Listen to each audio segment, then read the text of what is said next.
Viewers, today we will travel together and explore how ancient sages measured the cosmos through Vedic distance system. Do you think ancient seers could calculate the vastness of the sky without telescopes? And yet, could their units of measurement rival ours in elegance and depth? What if I told you they measured the cosmos, not in kilometers, but in consciousness, not in light years, but in layers of time? Ever wondered if ancient Indian sages mapped the universe with as much precision as Kepler or Copernicus? Could their concept of yojana echo our modern astronomical units? Did you know the rishis saw distance as a path of the soul? That to them, reaching the sun wasn't just a journey through space, but through time and tapas? In today's journey, we unlock the second chamber of our Vedic exploration, how the ancients measured the universe, not just in numbers, but in silence, sensation, and cosmic order. So, let's discuss the sacred scale of Vedic measurements. So, dear seekers, let us begin from the smallest spark of matter to the mighty stretch of a cosmic span. In ancient India, the journey of measurement began with the Paramanu, the smallest particle perceptible to the mind, and expanded all the way to Yojana, the sacred mile of the ancients. Each unit was not a mechanical invention. It was born out of deep observation, meditation, and harmonization with nature's own rhythm. Parmanu, Rajha Kanvat Laghutam. The Paramanu is as small as a dust particle visible in sunlight. Let us divide these measurements into two sacred sequences, those subtler than the body and those visible in the limbs of space. First, we cover the subtle units of measurements from Paramanu to Renu and Rasarenu. Further Lekya, Romakupa, Valagra, Liksa, Yuka, Yava. And then the physical units of measurements, Angula, Vitasti, Hasta, Danus, Krosha, and Yojana.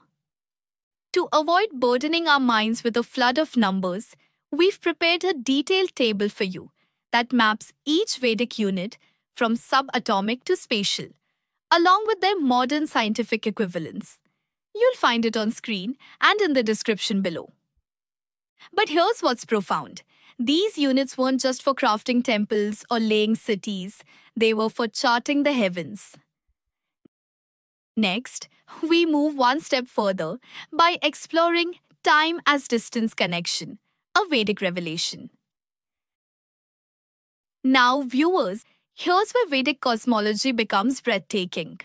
What if distance wasn't just about how far, but how long? What if ancient seers saw distance through the lens of duration? Let us turn to a profound verse from the Surya Siddhanta.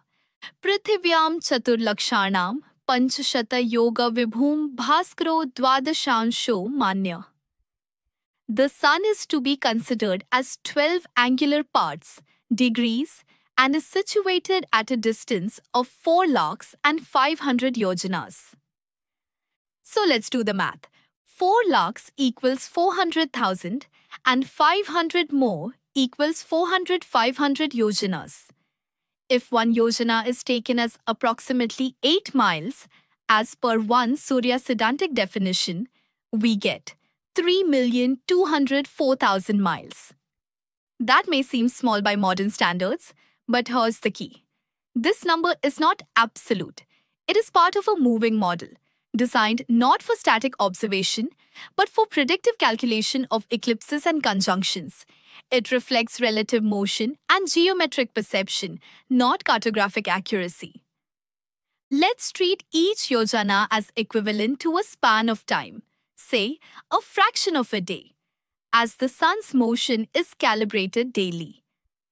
The sun's revolution is tied to 1 day in human time, but if we apply a time-based multiplier using solar day, which is 24 horas, completing 1 Ahoratra 1-day night cycle, we can potentially scale it closer to 93 million miles.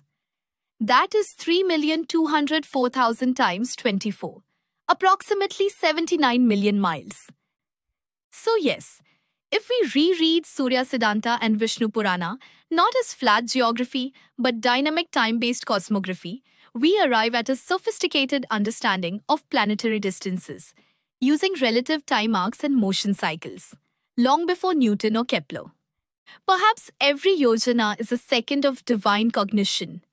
The sun's journey to us is not a linear path, but a ripple across the ocean of time. So what have we seen today?